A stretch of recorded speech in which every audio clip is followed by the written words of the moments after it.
What if the fate of the next Lakers dynasty isn't shaped by pure talent or skill, but by the fragile, almost desperate timing of decisions made under the searing pressure of history and expectation? What if the thin line between glory and failure this season hinges not on a superstar's final shot, but on the gamble of who the Lakers decide to add around their fading legends players, with shadows in their past and questions in their present? Welcome back to Lakers News Fan Report, where raw truth meets purple and gold passion.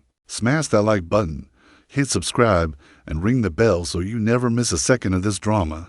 Because what's unfolding feels like the most volatile chapter yet in a franchise that's always lived at the edge of legend and heartbreak. The Los Angeles Lakers are launching another shopping spree. But if you think this is about confident youth or building a fresh foundation, think again. This is desperation cloaked in ambition, the kind of roster construction that has you clutching your seat in disbelief, like watching a high-stakes poker game where the house might be bluffing with nothing but junk cards. Picture this: the Lakers now chasing a bizarre collection of players, not necessarily eager to don the purple and gold, and whose presence could fracture the locker room chemistry or magically resurrect a dynasty now teetering on a knife's edge. It's as though the front office has become that friend who throws money at every relationship problem, hoping to fix unfixable fractures. They stunned the basketball world by landing Marcus Smart, sturdy, tenacious, a defensive warrior, and Adrian, a towering interior presence. But the spree doesn't stop there. The latest whispers point to targets straight out of an NBA drama handbook: Jonathan Isaac, the enigmatic Orlando Magic forward, whose injury history is a horror story wrapped in tantalizing promise. Jrue Holiday, the season champion swinging into his twilight years, plus roster depth moves involving Kentavious Caldwell-Pope and Donte DiVincenzo, names echoing past triumphs and present uncertainties. Let's start with Jonathan Isaac, because this is the kind of story that reads like a tragic Greek play. Isaac is a defensive titan, on paper standing 6'10" with a 7 feet 1 inch wingspan, blessed with the athleticism to guard any perimeter player, and offering the kind of defensive versatility that championship teams crave, like an antidote to the NBA's rampant scoring explosions. His shot blocking is a rare weapon, one that could transform the Lakers into a nightmare for Western Conference offenses that feast on space and mismatches. Yet here's the catch: the clock has been cruel to Isaac. In 8 seasons, he's only managed to play more than 70 games twice. That's not injury-prone. That's season-by-season uncertainty punctuated by prolonged absences just when the Lakers need Warriors most. It's like trying to build a fortress on shifting sands. Insider Jovan Buha reveals that acquiring Isaac might mean betting on pure potential and intangible hope that the Lakers can coax him back into health and form at the exact moment. Their championship ambitions scream for stability and reliability. And then there's the elephant nobody dares to confront head-on: the rumored personality clash with LeBron James. Buha's cryptic nod toward off-court friction hints at a deeper rift, philosophical or personal, that could fracture the locker room's delicate balance. Think about it. You have a nearly 40-year-old LeBron who demands discipline and accountability, who leads on and off the court like a general in battle. And then you bring in a player whose values or attitudes might not align with that intense culture. The risk of locker room drama becomes real. And in this high-wire act, every distraction could be deadly. On the court, Isaac's fit is a riddle wrapped in complexity. Pairing him with Jared Vanderbilt offers defensive stoutness but minimal offensive fluidity. Both players clog the paint, limit spacing, and sacrifice the kind of floor stretching that LeBron and Luka Doncic thrive on. Could the Lakers' offense morph into a congested swamp, stifling their stars' creativity? Moving from the mysteries of Isaac to the more familiar terrain of Jrue, Holiday paints a picture of parallel desperation.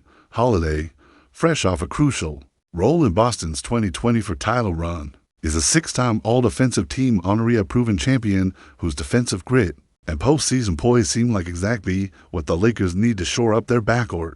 Yet, and here's the bitter pill: Holiday is 35 years old, owed over $14 million in the next 3 seasons, and his offensive game is in decline. Hampered recently by a mallet finger injury, Father Time doesn't negotiate, and the Lakers would be betting premium dollars on a player whose best days might already be behind him, further tightening a window that's already rapidly closing. Add to this the influx of Smart's $11 million 2-year deal, a stout investment in defensive intensity, but also one that raises glaring questions about positional overlap and roster construction. Then there's the layering of depth discussions involving Contavious Caldwell-Pope and Dante DiVincenzo. Caldwell-Pope is an intriguing echo from the Lakers' 2020 championship run, a familiar face who understands the culture and has proven his worth defensively. But with a recent statistical decline, does he bring more hope or risk? DiVincenzo, by contrast, offers energetic, consistent production with averages of 11.7 points, close to 4 rebounds, and nearly 4 assists per game last season. His two-way game and experience could add a much-needed versatile piece off the bench. Yet these moves reflect a deeper Lakers awakening. Star power alone isn't enough anymore. To win in today's elite NBA, the brutal lesson from recent playoff failures is clear depth. Role player production and chemistry are not luxuries, but necessities, so the Lakers are wading into uncertain waters, trying to build a second unit that can push the starting five to their limits. But in doing so, they are courting players with glaring question marks: Isaac's durability, Holiday's age and contract, Caldwell-Pope's decline, and the financial spiral that risks bleeding cap flexibility dry. It's a house of high-stakes poker where every dollar spent on aging veterans is a dollar not saved for what might come after this season or next. Every roster spot given to an injury-laden player is one less spot for a reliable contributor who might truly move the needle. The Lakers are walking an unprecedented tightrope between squeezing every last ounce from their fading window while trying desperately not to sabotage their future. When you strip away the emotion and peer into the mechanics of championship math, their philosophy emerges with ruthless clarity: build a championship puzzle where every piece needs to fit perfectly and instantly. LeBron and Doncic provide the offensive brilliance, Smart and Aito on the defensive backbone, and the additions of Isaac, Holiday, Caldwell-Pope, and DiVincenzo the hope for depth and gritty versatility that separate contenders from pretenders. Yet the scale is unforgiving. Will Isaac hold up through the grind? Will Holiday's production and health endure? Is the Lakers' venture into veteran talent doubling down on diminishing returns? The reckoning looms large, and the clock is ticking. Every moment wasted or misspent chips away at their fading reign. The big question now isn't if these acquisitions will succeed, but if the Lakers can afford not to make these moves with a 40-year-old LeBron, who shows no signs of slowing down but whose legacy demands urgency. The Western Conference burns. With youth and talent, standing still here means falling behind, a luxury the purple and gold cannot afford. This is about raw survival, about betting everything on veteran savvy, leadership, and hope. It's a gamble with stakes so high it could either resurrect the storied Lakers dynasty or hasten its descent into a cautionary tale of chasing fading glories and lost opportunities. As a lifelong Lakers fan, I can't help but feel the familiar knot of hope and dread tightening in my chest, the echo of past warriors who fought these same battles, the ghost of rings won and dreams dashed. So tell me, are we witnessing the birth of a new Lakers empire forged in the fires of risk and experience, or are we watching the foundation tremble beneath the weight of questionable moves? Drop your take in the comments. I'll be reading everyone, because in Lakers Nation, the story is never over and the fight is never finished. Listen up. Lakers Nation, this isn't just another off-season chatter piece you scroll past while grabbing a soda. This is a full-on, raw nerve expose about what's at stake when your team is staring into the abyss of destiny with sweat pouring from the brow of a king whose time might be slipping faster than we want to admit. We're not just talking about adding dirt or gold players to the roster. We're talking about the soul of the franchise, the legacy of LeBron James, and the impossible burden placed on Anthony Davis the Purple, and Gold's Titan trapped in what feels like a slow-burning crisis.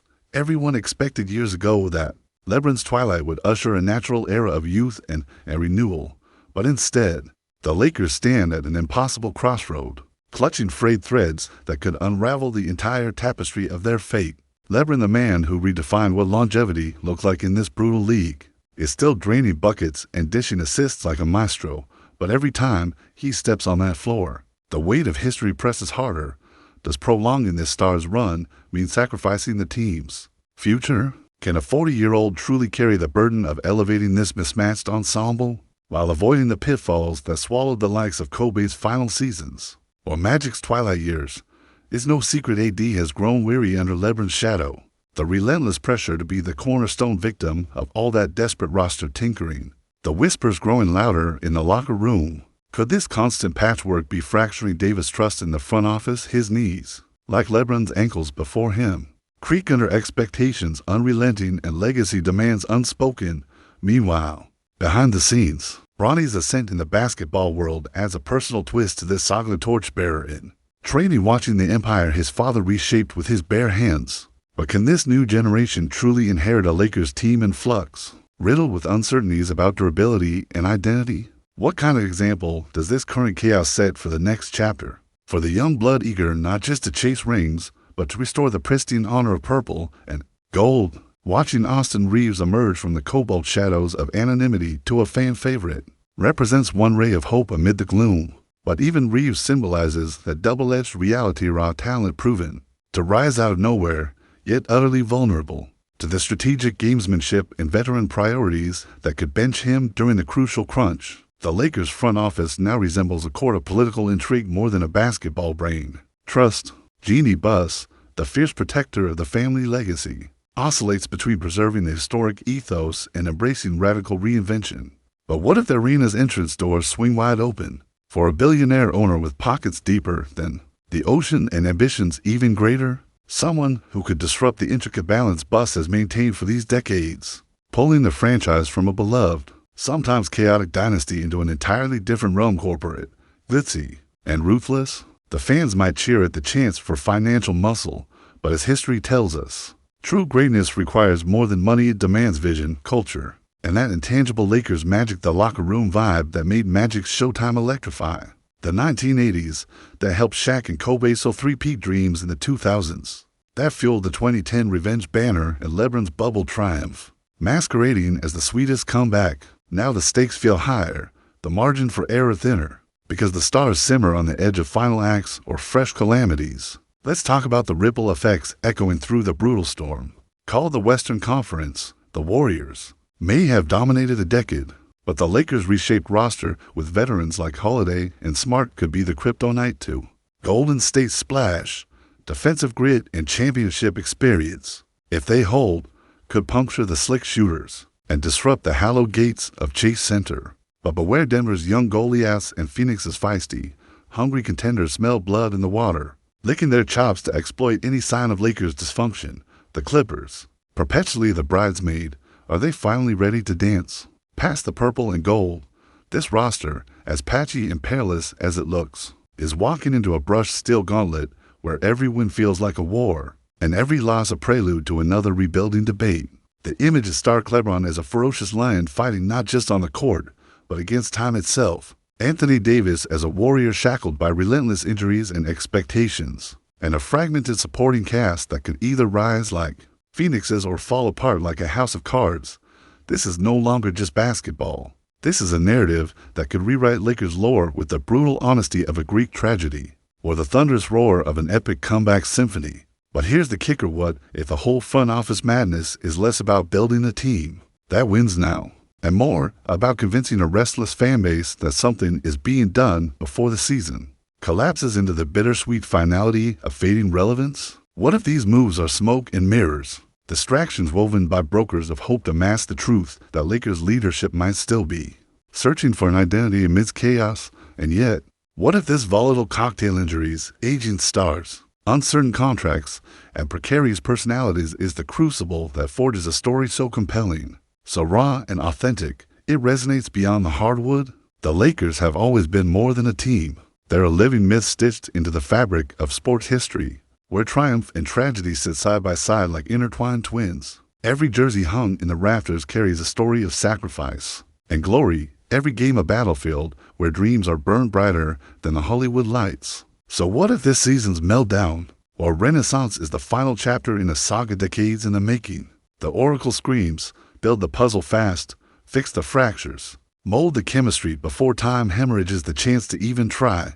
Yet, as the season inches ever closer, the question gnaws louder: can these misfit pieces really come together? Or is the Lakers' story headed toward a painful, inevitable climax where the ghosts of past failures haunt every lost possession? As a Laker till the day I die, here's what I see coming: the battlefield set, the players energized yet fragile, the stakes sky high, and amidst the roar of a hungry, restless fan base, that stubborn ember of hope flickers defiantly against the gathering dark.